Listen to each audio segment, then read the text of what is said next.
buenas tardes tengan todos nuestros seguidores de Brecha y Brechando con Antonio Quevedo Susunaga. Muchas gracias por estar aquí acompañándonos en esta transmisión. Y la verdad es que me da muchísimo gusto poder establecer esta comunicación a través del Zoom con una maestra distinguida, una maestra pues con mucho conocimiento de la cuestión editorial. Fue directora de editorial de la Universidad Autónoma de Sinaloa, es investigadora, doctora en letras. Elizabeth Moreno, bienvenida, muchas gracias por acompañarnos. Muy buenas tardes, Antonio, me da mucho gusto volver a estar contigo en este espacio tan importante en donde se tratan muchos temas, diversos temas, pero también se trata lo que tiene que ver con los libros, la difusión, la lectura, de los pocos espacios que todavía tenemos en donde esta temática se trata con mucho respeto como debe ser. Pues no, la verdad es que nuestros esquemas de trabajo históricos nos han llevado a esto. Tú eres doctora en letras y a mí me encanta la filosofía, y la verdad es que pues debo decirle a todo el auditorio que coincidimos precisamente en esos espacios de la Escuela de Filosofía y Letras que pues, se abrió. Fuimos de la primera generación, ella como maestra y yo como alumno. Exacto, fuimos de los fundadores, tú en el campo de la filosofía, yo en el campo de las letras, pero digamos que picamos piedra ahí en ese espacio que ahora pues es un referente muy importante para la cultura de Sinaloa. Yo creo que, no sé, me gustaría escuchar tu opinión. Esto de la pandemia, este encierro que llevamos de casi 2 años, está llevando a la gente a escribir, está llevando a la gente a filosofar, está llevando a la gente a un cambio en su vida radicalmente. Cuando menos se percibe en lo general así. No sé cómo lo percibas tú, Elizabeth. Yo pienso que sí, pienso que la gente está leyendo más, no todo lo que se desearía en este país, pero pienso que la gente está acudiendo más a los libros, que tiene más acceso a conferencias, a conciertos, a charlas sobre literatura. La gente también está inscribiéndose en talleres literarios que ahora hay por todas las redes, de todos los géneros, de memorias, de cuentos, de novela histórica. Y creo que en ese sentido está ayudando a que la cultura llegue más al hogar de cada uno de los mexicanos. Y también, claro, esto para algunos, ¿verdad?, nos ha replanteado nuestros valores, nos ha hecho reflexionar para ver qué es lo primordial y más importante que le dé sentido a la vida en una época que parece tan caótica y tan adversa, que creo que nadie se imaginó que íbamos a estar viviendo, ¿no?, en este periodo. Sí, yo creo que este cambio nos está transformando y la gente está pensando, porque ahora yo sostengo que hay un cambio de paradigma educativo, no solamente para los estudiantes, sino para todos, ¿no? Exacto, exactamente. Nos estamos reeducando y, como digo, revalorando, porque antes tal vez teníamos otros valores como principales. Ahora sabemos que la salud, la naturaleza, un medio ambiente limpio, o sea, todos esos son valores primordiales antes que lo meramente material. Pues este negocio de la literatura y la filosofía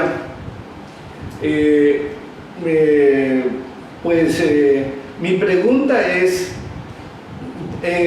¿va a necesitar, se va a cambiar, cómo va a cambiar?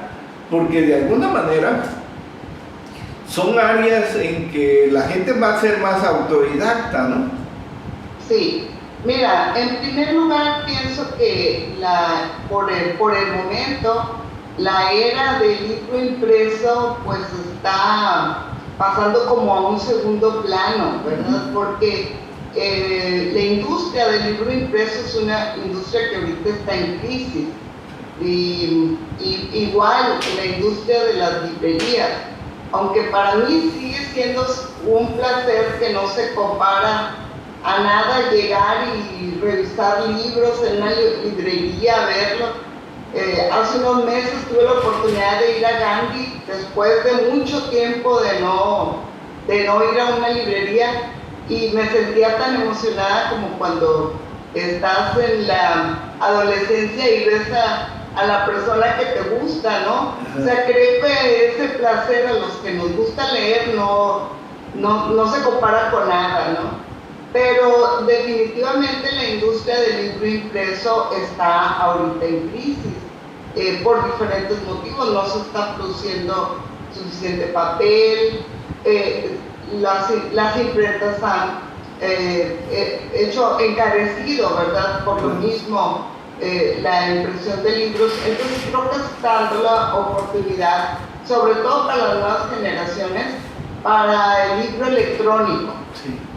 Que no digo que va a desaparecer el libro impreso, eso no creo que desaparezca, pero obviamente que no se están haciendo los tirajes en las cantidades que se hacían antes, ni distribuyendo los tirajes en las cantidades que se hacían antes. Lo que no significa que la gente no esté leyendo, porque por fortuna muchos de los libros están digitalizados. Sí. Y muchos de ellos además están libres, así que puedes acudir incluso a bibliotecas virtuales como la Biblioteca Cervantes, que tiene una base de libros impresionantemente grandes, y son libros gratuitos a los cuales tienes acceso gratuitamente. Lo que pasa es que esto implica otro saber, implica un conocimiento de la tecnología, implica un conocimiento de la computadora, de saber buscar fuentes y todo, y creo que en eso los jóvenes pues nos llevan mucha ventaja. Oye, para ser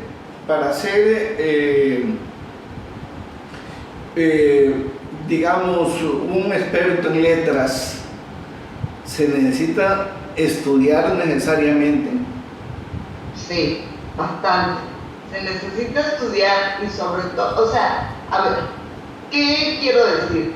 Una cosa es el quehacer creativo, o sea, Borges, por ejemplo, no estudió letras, sí, para allá voy. Porque es, ¿verdad? Sí, sí. Pero hay un campo de estudio que se llama literatura, sí, y hay un campo de estudio que se llama lingüística. Como campos de estudio sí tienes que pasar por una escuela como cualquier otra disciplina, como también la medicina, la filosofía, la ingeniería. O sea, cada uno tiene un objeto de estudio distinto, pero implica necesariamente pasar por la academia. Yo les digo a mis alumnos, si ustedes quieren ser escritores, pues los mejores maestros no están en una escuela de letras. Los mejores maestros son los clásicos de la literatura, los autores. Sí.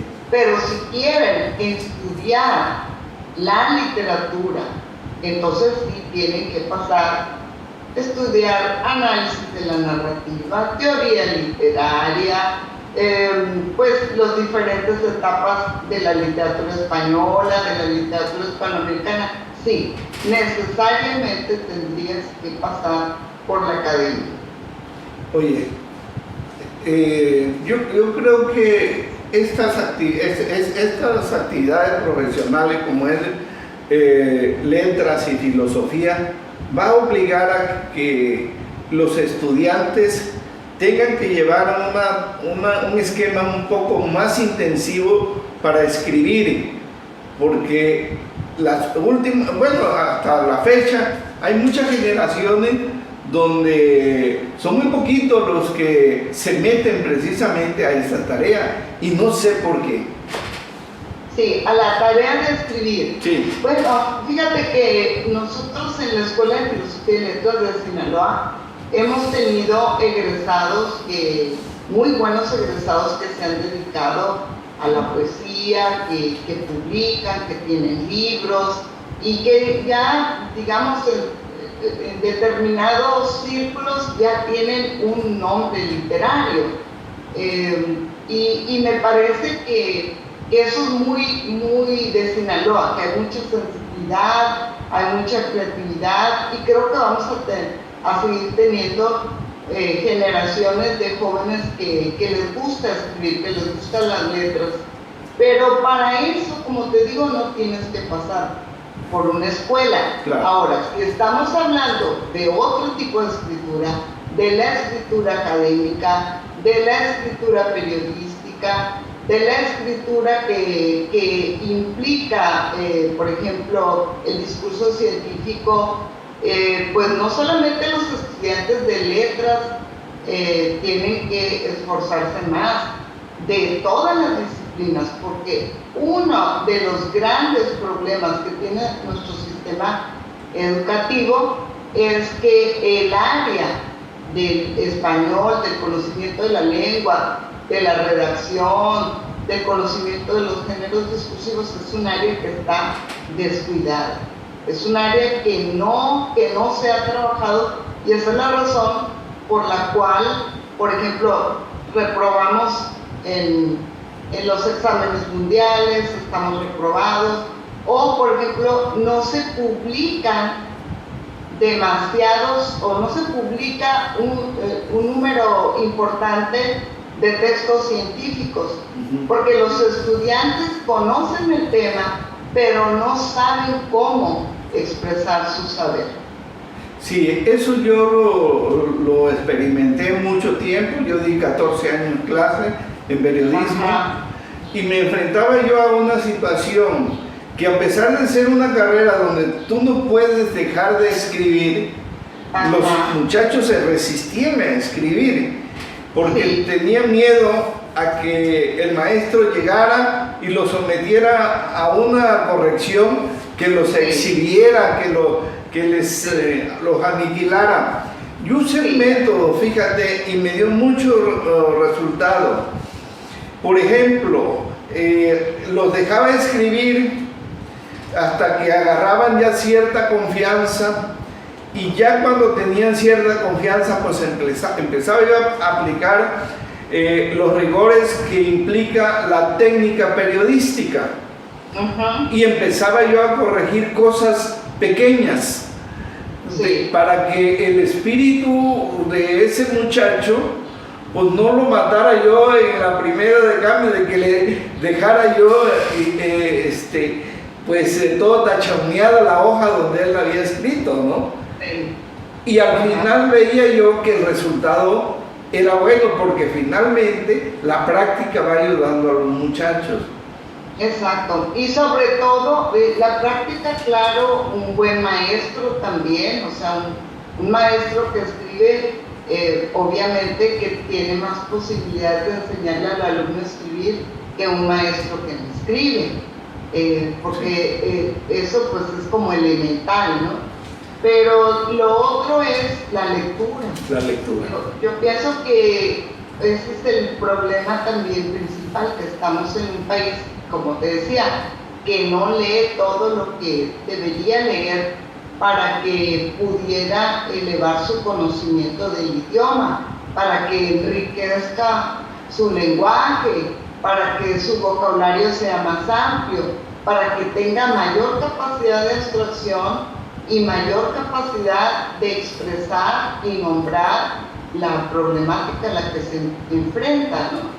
Resolver esa problemática, pero con el conocimiento de una expresión correcta. Oye, pues yo creo que todo esto que estamos comentando nos va a llevar a un gran personaje que quiero del que hable, a Jorge Luis Borges, gran poeta argentino, que por cierto ya viene su aniversario. Exacto, el aniversario de su natalicio. De su natalicio. Sí, a mí me parece que es un buen momento para enfocarnos tantito en estos grandes escritores. Sí. Y aprovechando que el mes de agosto es el mes en que se celebra a este gran escritor de escritores, yo creo el más importante de la literatura hispanoamericana, pues acercarnos para leerlo, para conocerlo y para aprender de él. Yo acabo de terminar un seminario sobre Borges en la Facultad de Letras. Y uno de los ejercicios que hacíamos en cada uno de los cuentos que leíamos era que los alumnos me buscaran aquellas palabras que no conocían, aquellas palabras que eran nuevas. Y siempre eran entre 4 y 5 y a veces más palabras que desconocían y que por primera vez las leían. Entonces el ejercicio era que las buscaran en el diccionario para saber cuál era el significado. Entonces con eso pues fuimos incrementando el conocimiento del idioma, porque Borges es un escritor que nos enseñó a leer de otra manera la literatura y que ensanchó el acervo tan rico de lo que es la lengua española. Se le ha dicho que es un escritor para escritores, como una forma de elogio, ¿no? Yo pienso que es un escritor para que los lectores, un escritor que nos hace feliz a los lectores, porque sus textos son para disfrutarse. Oye, en América Latina y a nivel mundial, porque es un escritor universal. Claro. Su literatura es tan de alto nivel que casi raya en lo filosófico, ¿verdad? Bueno, exacto. A ver, vamos a ver. Borges tiene eso también. O sea, hay muchas ideas filosóficas, a veces religiosas, no porque fuera creyente, pero hay ideas religiosas, budistas, judías, cristianas. Hay ideas sobre la literatura muy interesantes, sobre la lectura, que dan como sustento a muchas de sus ficciones. O sea, a diferencia de otros escritores, no que no lo tenga, pero a diferencia de otros escritores que prefieren los cuentos de aventuras o las novelas de aventuras, pues muchas veces los cuentos de Borges tienen asuntos de este tipo. ¿Y qué es lo que hacen? Pues hacen que los lectores participemos más activamente para tratar de desentrañar la propuesta que está sustentando el cuento. A ver, te voy a dar un ejemplo. Hay un cuento raro, extraño, que está escrito como una reseña literaria que se llama Pierre Menard, autor del Quijote. Entonces, si tú no supieras que es un cuento y que se trata de un autor que no existió, ficticio, pensarías que es una reseña, que es una crítica literaria.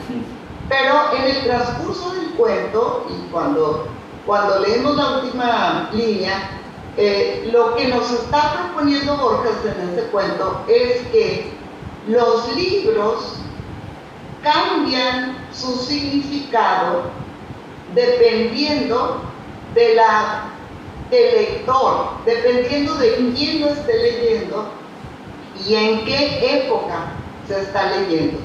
En ese sentido, la propuesta es que el Quijote que leyeron los contemporáneos de Cervantes no es el mismo Quijote, aunque literalmente sea el mismo Quijote que leemos en el siglo XXI, por ejemplo. No porque literalmente haya cambiado, sino porque la sociedad que lo está leyendo cambió. Entonces encuentra otros significados o le da otros significados y otros matices al texto de Cervantes que no le dio la sociedad de 1700 o de la sociedad de Cervantes, ¿no? Entonces es bien interesante porque en lugar de hacer un ensayo académico sobre la teoría de la recepción, escribe un cuento para mostrarnos cómo un libro cambia según la época en que sea escrito e incluso cambia según el lector. Y yo digo que incluso cambia, no sé si te pasa, Antonio, que has leído libros, digamos, un libro hace como 10 o 15 años y lo vuelves a leer y encuentras cosas nuevas en el libro. No es que no estuvieran allí, ya estaban, pero los que hemos cambiado somos nosotros. Y por eso tal vez el libro nos gusta más o nos disgusta menos, ¿no? Pero bueno, te digo, todo eso está planteado en ese cuento que pudiera parecer complejo, pero es una idea muy linda, muy bonita, entender cómo cambian el significado de los libros según la sociedad o la época en que se lee. Oye, ¿y cuál es el poema más importante que tiene Jorge Luis Borges? Bueno, esto es como el dirían ahora, ¿cuál es la vacuna más importante? Dicen la que te toque, ¿no? Pues sí. Pero aquí no sería eso, aquí para mí pienso que... Pero siempre hay un poema más reconocido que otro a nivel mundial, ¿no? Ah, sí. Por ejemplo, mira, el poema de los dones. Déjame te cuento un poco el contexto. Sí. El poema de los dones lo escribe Jorge Luis Borges en el periodo en que fue director de la Biblioteca Nacional de Argentina.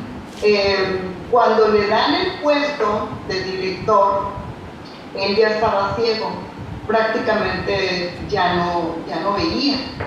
Entonces era una gran paradoja, como lo va a decir él en ese poema. Dice que Dios me dio a la vez los libros y la noche. Sí, porque esta gran paradoja que le había tocado vivir. Claro. Entonces, yo cuando lo leí por primera vez, y sabiendo que ya estaba ciego, cuando leí por primera vez este poema, cuando leí esa línea,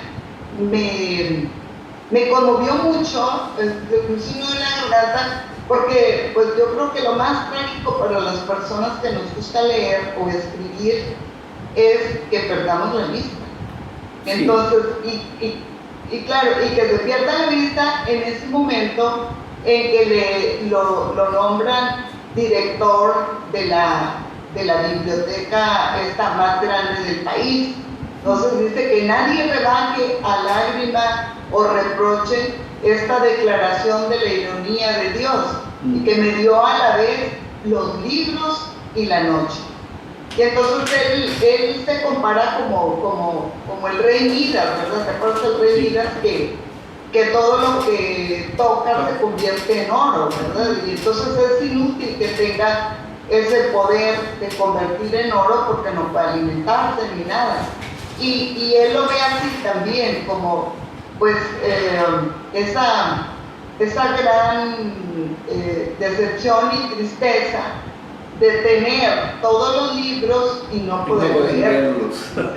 Yo que me imaginaba la biblioteca como un paraíso. O sea, imagínate, te dan apertura al paraíso, pero cuando no puedes apreciar ni siquiera los títulos. Y todo ese poema habla de eso, justamente, de esa etapa de su vida en la cual pues él recorre los estantes, tocando los libros y todo, pero sin poder leerlos, ¿no? Entonces esa es la gran tragedia de Borges, y está en ese poema que se llama el poema de los dones. Mira, Borges escribió de muchas cosas. Sí. Tiene, pues son 44 libros. Muchísimo, es uno de los escritores más productivos que hemos tenido en América Latina. Exacto, 44 libros. de poesía, de narrativa y de ensayo. A Borges lo conocen más por la narrativa, por sus cuentos, sobre todo los de corte fantástico. Hay unos ya clásicos como Las ruinas circulares, El inmortal, La muerte y la brújula, que es un homenaje a Edgar Allan Poe y al filósofo Baruch de Spinoza, por cierto, también al filósofo judío, y al cual también le dedicó varios de sus poemas. Pero en los textos de Borges vas a encontrar literatura griega, judía, noruega, vas a encontrar sobre la cábala, vas a encontrar obviamente sobre la historia hispanoamericana, los autores hispanoamericanos. Vas a encontrar de todo, filosofía budista, el idealismo también de los griegos. Entonces hay muchísimos textos que recuperan, como tú bien lo decías ahorita, todas esas temáticas y que exigen, por supuesto, que el lector tenga un conocimiento extra para poder dialogar con el cuento. O sea, por eso para mí me parece uno de los escritores más importantes, Borges, para aprender a escribir y a leer también, a leer con otra perspectiva. Y me decías que has estado leyendo algunos poemas. Sí. A ver. Estoy revisitando, digamos, a Borges a raíz de este curso que di, porque bueno, mi tesis de maestría es sobre Borges. Sí. No sé si tú recuerdas a la doctora María Isabel Filimich. Sí, ella fue profesora. Bueno, pues te acuerdas que es argentina. Argentina, fue mi maestra. ¿Tu maestra? Sí. Sí, también tu maestra. Sí, ella es argentina y estuvo un buen tiempo aquí en Sinaloa. Ajá. Ella fue también de las fundadoras de la Facultad de Filosofía. Así es. Bueno, pues ella me dirigió la tesis y pues fue un honor tenerla como directora de tesis, pero ahora a raíz de este curso revisitaba la poesía de Borges y como lo dice en su cuento Pierre Menard, pues encontré cosas que no había visto la primera vez que leí su poesía. Yo llegué primero a la narrativa de Borges y luego después a la poesía. Y hay un poema que me encantó, que, a ver, quisiera compartirlo. Ok, adelante. Adelante. Pero déjame te platico tantito para que lo puedan entender el contexto. Este poema recoge una idea del Talmud, ya sabes, el Talmud judío, ¿no? Sí. En el Talmud se dice que hay 36 justos que nadie sabe quiénes son, pero que gracias a su intervención se salva el mundo, se está salvando el mundo continuamente, ¿no? Esta es la idea talmúdica. Y a partir de eso, Borges hace un poema que se llama justamente Los Justos, y te lo voy a leer.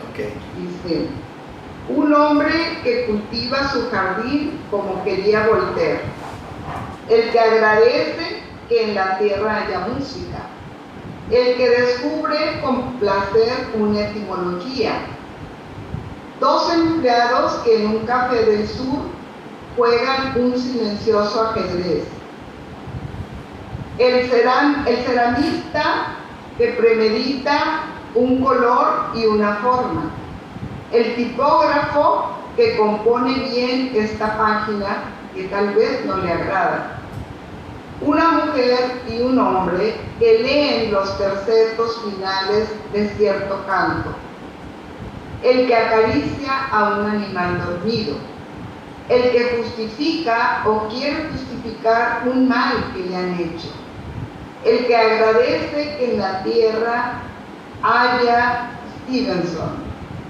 el que prefiere que los otros tengan razón. Esas personas que se ignoran están salvando el mundo.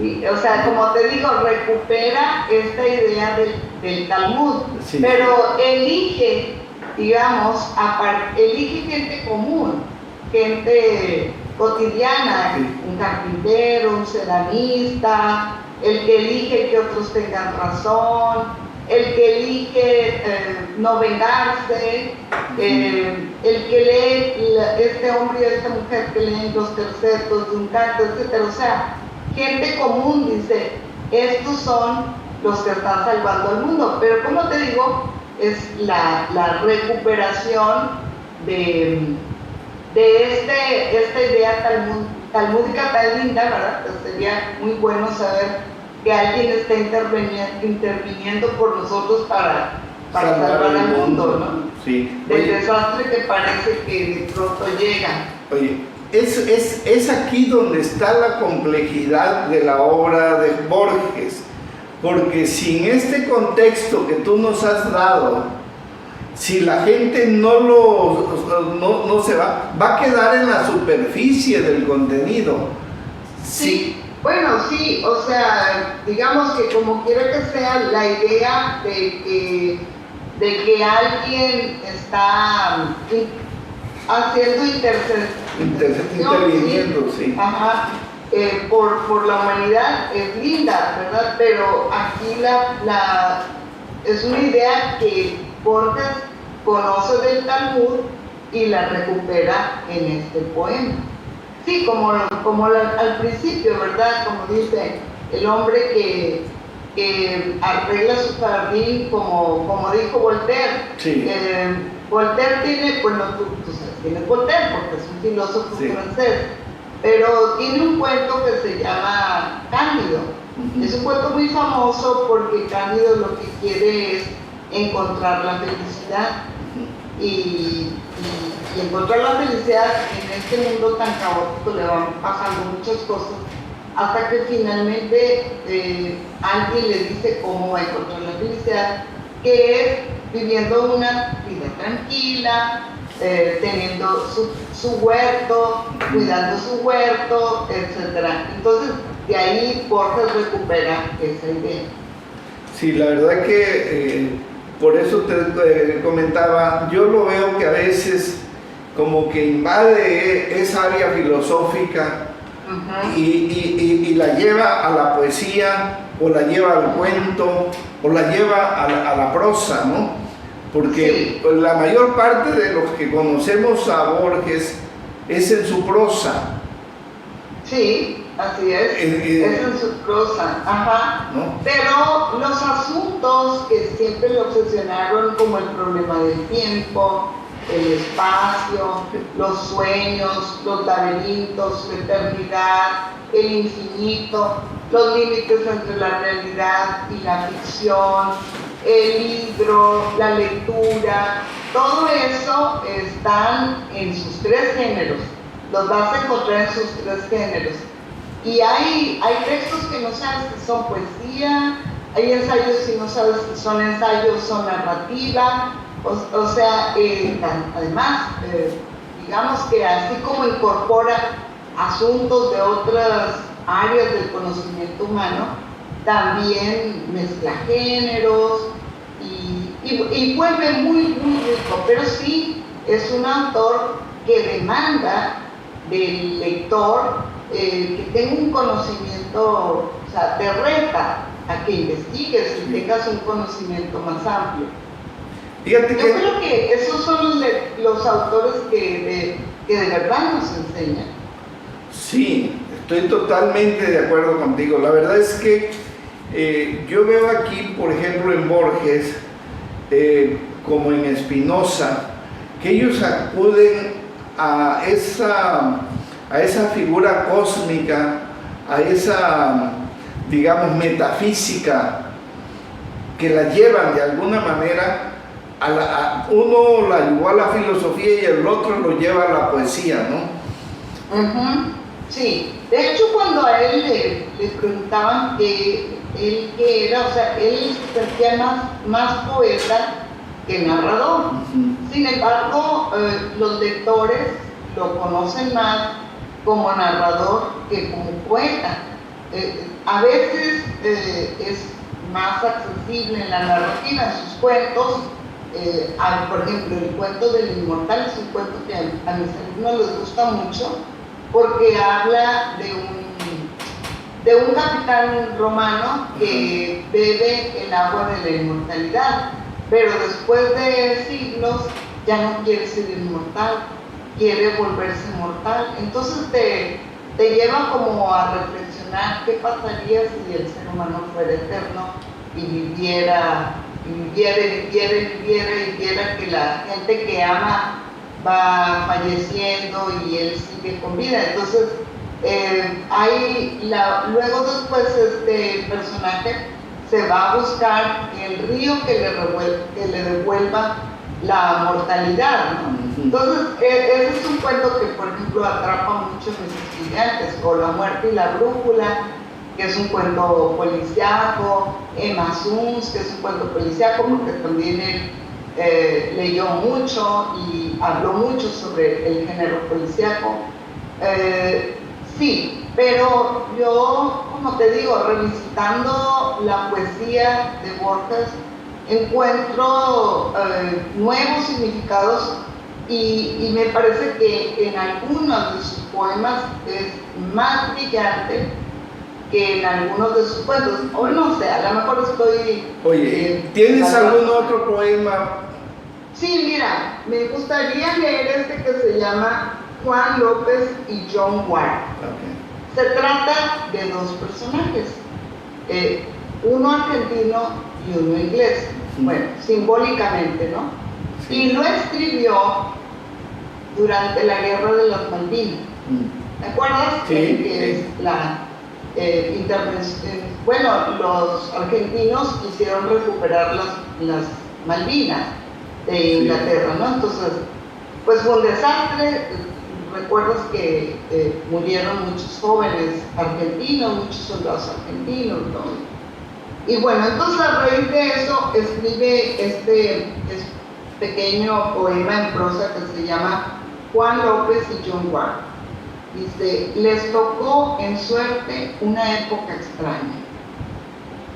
El planeta había sido parcelado en distintos países. Cada uno provino de lealtades, de queridas memorias, de un pasado sin duda heroico, de derechos, de agravios, de una mitología peculiar, de próceres de bronce, de aniversarios, de demagogias y de símbolos.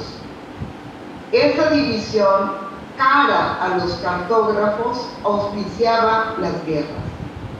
López había nacido en la ciudad junto al río Inmóvil, Ward en las afueras de la ciudad por las que caminó Father Brown.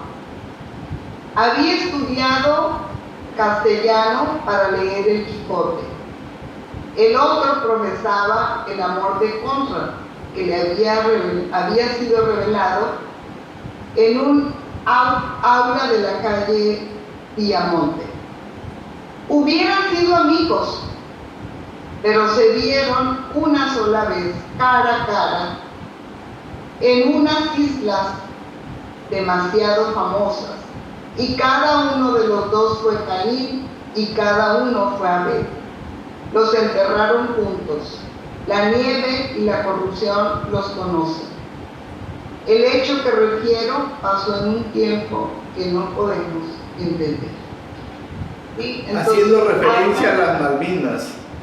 Sí, habla de un joven soldado argentino y de un joven inglés, que en circunstancias que no hubiera habido guerra, seguramente hubieran sido amigos, porque a uno le gustaban los autores ingleses y al otro le gustaba el Quijote y había estudiado español solo para leerlo.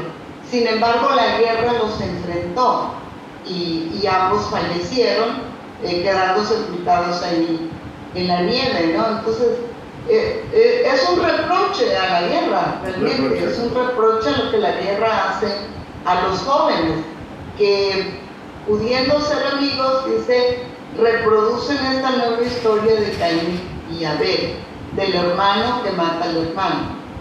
Entonces, este es un poema distinto porque tiene un cariz político, digamos, sí, totalmente. pero va mucho más allá, pues va hacia un cuestionamiento de lo que es la guerra. Sí, yo creo que aquí hay una cuestión existencial muy profunda que maneja Borges, porque además Borges, hay que decirlo, fue el traductor de muchas obras del español al inglés. Es un hombre Sí, que domina perfectamente los dos idiomas. sí, así es, porque su abuela paterna era inglesa. Sí, es. Entonces él creció siendo bilingüe, o sea, él tenía maestra en su casa y él era bilingüe. Entonces, de hecho, muchos le reprochaban que escribía como extranjero en su época, ¿no? Le cuestionaban y le criticaban, pero él siempre, pues digamos que no le importó mucho esa crítica, porque hay poemas y hay textos muy verdaderamente hispanoamericanos. Sí. Por ejemplo, Fervor de Buenos Aires, su primer libro de poesía, pues es una cartografía idealizada de las calles de Buenos Aires, de la ciudad de Buenos Aires. Muy linda, o sea, para entender la ciudad desde los ojos de un joven que regresa de Europa a su ciudad natal y que le canta en esta poesía, a la que dice de Buenos Aires: no me une el amor sino el espanto, será por eso que la quiero tanto, dice de Buenos Aires. Yo también a veces digo eso de Culiacán, ¿no? Digo, no me dice, ¿vives de Culiacán? Sí. ¿Y cómo vives? Bien. ¿Te gusta Culiacán? Le digo, es una ciudad a la que no me une el amor sino el espanto, será por eso que lo quiero tanto a Culiacán, ¿no? O sea, expresa mucho este sentimiento de arraigo que llega a tener uno, pues en este caso, en una ciudad en la que yo no nací, pero de la que me decidí quedarme y me siento como hija adoptiva de Culiacán. Me parece que es tu caso. ¿De dónde eres tú? ¿Dónde naciste? Yo nací en Nuevo León. Nuevo León. Soy norteña también, pero sí, de otro norte, del norte del otro lado. Pero ya tengo aquí pues casi 34 años, entonces ya prácticamente me siento culichi. Oye, yo tendría que leer El Sur, el cuento del sur.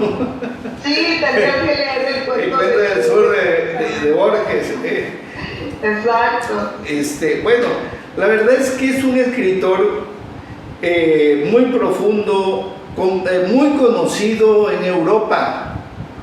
Sí. Yo creo que es más conocido en Europa que en América. Sí, tal vez ha sido traducido a diferentes idiomas, y en Suiza, en Ginebra. Suiza, donde él falleció, el lugar que eligió para morir, digamos, hay un centro de investigación dedicado a recopilar todas aquellas investigaciones que se han escrito sobre Borges, y es una cantidad creciente, enorme, de textos dedicados a estudiarlo, a analizar su obra. Y yo pienso que el número de gente que sabe de él pues también ha crecido, pero no tanto sus lectores. Pienso que el prejuicio no nos deja leer a Borges porque le tenemos miedo, como han dicho que es un escritor muy complicado, sí, que es un escritor para escritores, etc. Pero es eso, lo que pasa es que demanda más del lector para que podamos entrar en diálogo con sus textos. Oye, su aniversario. El aniversario es el 24 de agosto. Él nació en 1899, el 24 de agosto. Creo que es un muy buen mes de vacaciones, además de pandemia, también para estar en casa. Y mira, lo bueno de Borges es que todo está en la red, todo está digitalizado.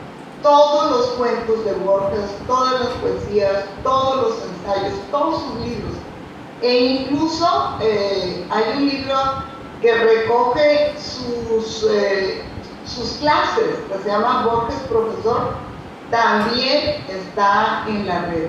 Todo, o sea, está gratuito, nada más para que te acerques a él, no tienes que comprarlo. Yo tengo la versión impresa, las obras completas, y son como mi gran tesoro, pero muchas veces lo leo en red también porque la letra se ve más grande.